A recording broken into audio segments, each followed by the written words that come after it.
Welcome back to the Now Morning Show. Every Wednesday, we get to have a great discussion with a rep from the Just Kidz Emergency. And today is no different. Joining us in studio, we have Dr. Asha Pemberton, pediatrician and adolescent medicine specialist, to talk about something that is critical to all parents, teen health and development. Good morning, Dr. Pemberton, and welcome. Good morning. My pleasure to be here. It's a pleasure to have you this morning. And you brought such jubilance and bright energy into the room, akin to being a teenager. A teen dog. A teen dog, definitely. One can only imagine how that is, what it's like dealing with these, I shouldn't really say children, should I? No, so adolescents or teenagers are not children. They're not big children, and they're not little adults. So what's the proper age bracket for adolescents? Because I've seen differences. There are many differences depending on what you read, and it's a fantastic question. So adolescent development really refers to that stage between childhood and adulthood. So on the lower end is a child, and adolescence really begins with the onset of puberty. And we are aware that 10 or even 9-year-old children, healthy, normal children, can start puberty. With those physical changes comes the emotional, the mental health, the attitude, and all the rest of it of adolescence. So by strict definition, adolescence starts at around 10 years of age. And at the other end, remember, adolescence is all about creating an independent, fully functional adult who can contribute to society, engage in meaningful relationships, and manage themselves. Wow. I'm sure we all know 30-year-olds who might still be adolescents, right? 100%. So again, by textbook, that does not magically end at 18 or 21. Really and truly, adolescence at the developmental stage is now thought to go into the early 20s. So we aren't just talking about the teen years anymore. It's really more than a decade worth of development holistically. There are physical changes of puberty which are very dramatic, difficult to miss, but there are also social changes, psychological and mental health changes, pursuits of passions and goals and dreams. So there's really a lot going on in adolescence, which is why I love it so much. And it is so critical that our healthcare forces create spaces such as at Just Kidz, where adolescents can feel comfortable to engage with providers to discuss the issues that matter to them. It is only if they feel comfortable and secure and safe that they can share the concerns that are happening in their lives, and we're better able to help them in their decision-making processes. I couldn't agree with you more, especially as you mentioned the age bracket in particular, talking from 9 to 10 years old.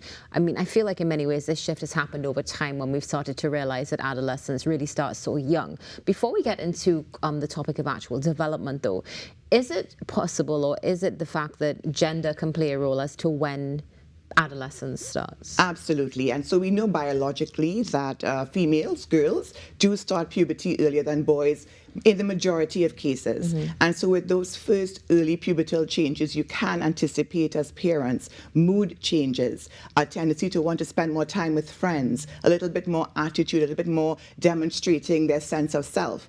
And whilst as a parent, I mean, I'm a parent of an adolescent and now a young adult technically, it's challenging because parents sometimes grieve the loss of their cute child who will run and hug them every day and want to sit in their laps. Now there's a young person looking right back at them and rolling their eyes. And it is difficult. And so the gender physiology plays a role, sort of male to female, but also culturally. I think the way that girls and boys are parented in our context is still very different for a number of reasons.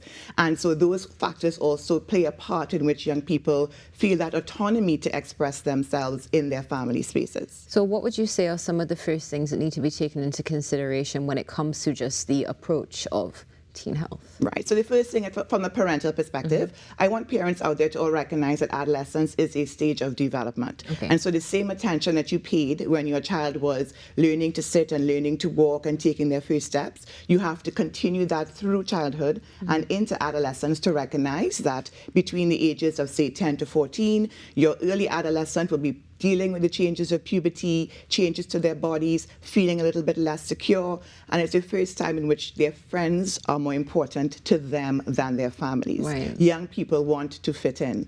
And so in the earlier segment, we mentioned carnival safety tips. So important. We have to remember that for teenagers, they want to do what their friends are doing. Nobody wants to be left out. Nobody wants to be out of the group. And so this is the primary reason why young people find themselves in difficult and dangerous spaces, because they don't have that confidence to say, I am not comfortable doing this. I want to call for help. And how do I call for help? And so parents need to equip them with the comfort that they can call for help in those times without being afraid of punishment, and also to have the skills to do so without standing out and feeling peculiar. Because we think back to our own adolescence, nobody wanted to feel like that sore thumb, right? Yeah. So you have to give them safe words, code words, different things that they could use more discreetly to access that help so that they feel, okay, I'm going to leave these people, I'm going to do this on my own, but I don't want to be that conspicuous doing it, right? So that's the early stage.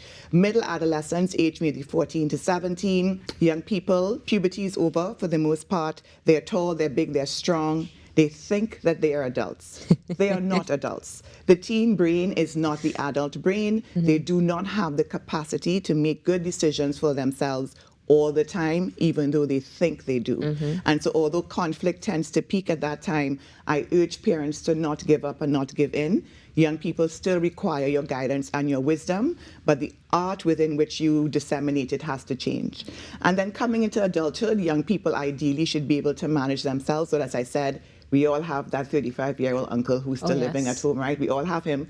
So we have to be able to recognize that some young adults need to be put into consequences or spaces where they can manage themselves and not have parents who coddle them all the time. This is something that's so important. Now, one of the things that really from the 3 stages you just mentioned is that what I've taken away is really that mental health aspect.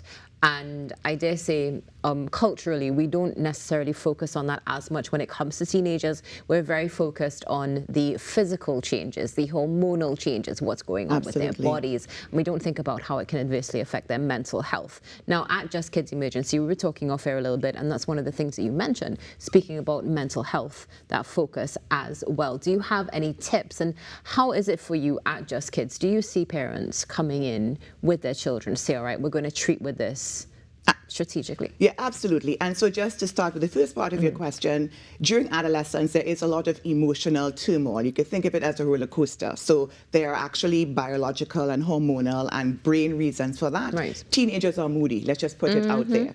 But the distinction between moodiness and a mental illness is probably the most common question we get in the clinic and in general. And so some of the tips, just to go to the second part, is that it is normal for a young person to be irritable today, happy tomorrow, normal for 2 weeks, and then vexed if something happens, right? So if there is an incident and a response and an outcome and a shift to normal, that is perfectly fine.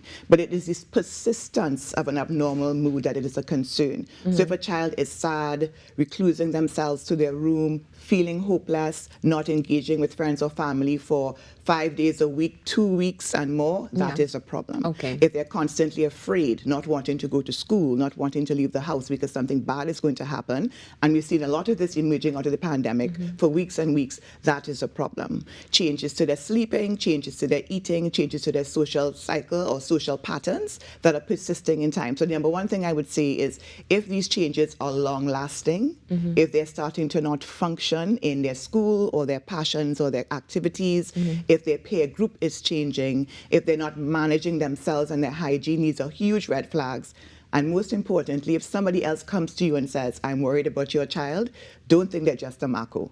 If a friend says, auntie, uncle, I think something is wrong with, their friend, take it seriously. If the school calls in and says something is off, don't think, oh, they just get, no. Take it seriously and seek support, because there are colleagues and specialists in the field available to lend that assistance. And one of the things that automatically comes to mind is it takes a village.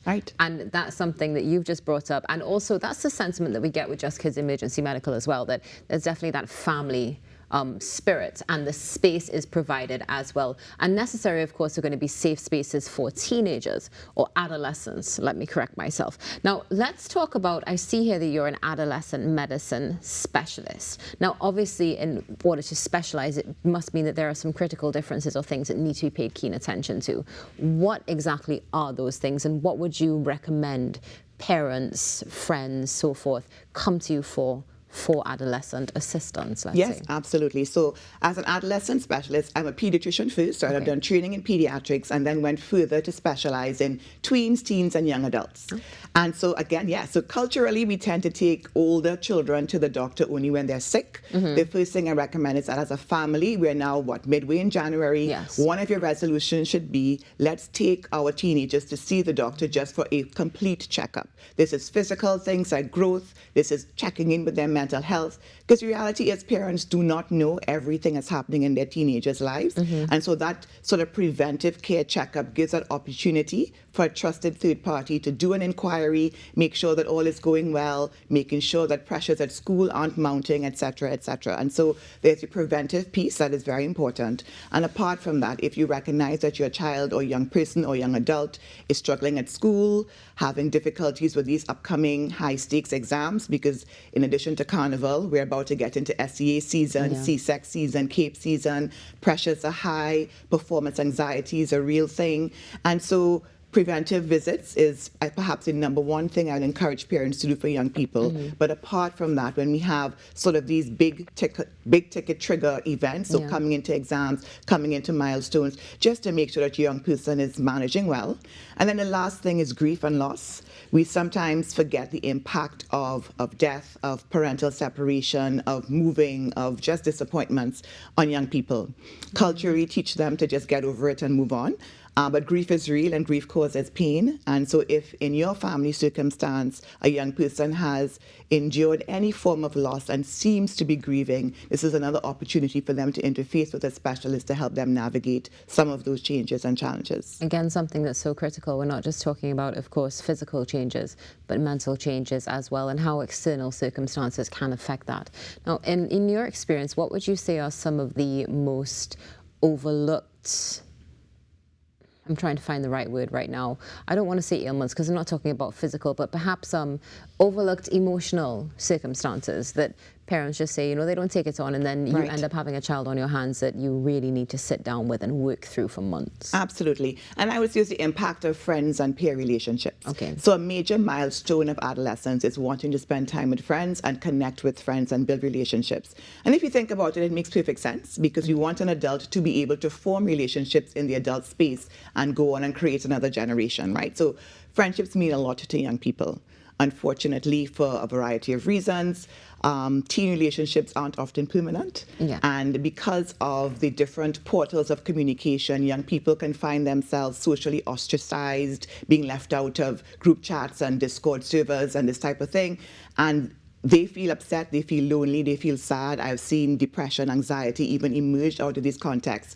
But from the parental lens, it seems like, okay, well, just move on, make another friend. What's wrong with you? You're not going to school with 30 children, meet somebody else, right? This is the kind of language that parents use, not recognizing the hurt and the disappointment that young people feel. And then on the other end, I would say parents don't realize sometimes the pressure that they put on young people to perform academically or in sport or in other activities. And whilst we all want our young people to be their best, too much pressure becomes counterproductive over time. And so parents do have to be mindful of goals and dreams that they may have for themselves and not necessarily for their children, and to support their children to be the best that they can be without placing so much pressure that it becomes a problem later on. And just to make that little point that as an adolescent specialist, I do physical medicine as well as mental health medicine, as well as parental guidance. So it's really everything to do with teenagers is embodied in the specialty, which is why it's so much fun. It seems fun, and you have such a vibrant energy. You're so vivacious. I can tell it's the interaction with these wonderful children. Adolescents, my apologies. Once you get older, that's it. It's okay. They're always children. All right. So before we close, though, one of the things that you just mentioned is, of course, it's the beginning of the year. Let's bring the children out. Let's get them checked up. How many times a year would you recommend parents bring children and teenagers? Teenagers, absolutely. To get checked up. So a healthy, well-functioning teenager once a year is adequate for a preventive visit just to make sure that everything is going well. Okay. If problems are emerging physically with growth, of course, you may need to do it more frequently based on that. We have to make sure that your young person has all of their immunizations organizations. And of course, if there are mental health and other concerns, I want to implore parents, as things start to improve, to not just fall off, which is something we typically see. So there's a crisis, everybody rushes to action, and then when things seem to settle, nobody comes anymore. But it typically is a more long-lasting process. Wonderful. Well, Dr. Asha Pemberton, thank you so much for joining us this morning. Thank you for having me. It's a pleasure to have you, and thank you for what you do. Thank you. As well. That's Just Kidz Emergency Medical. They're at 10 Broome Street, St. Clair. Give them a call at 612-KIDS. That's 612-5439 or 322-5749. Check out their website at justkidsmed.com. And stay tuned, because there's some great stuff coming up on the Now Morning Show, as we admittedly are in the throes of the carnival season. We'll be back.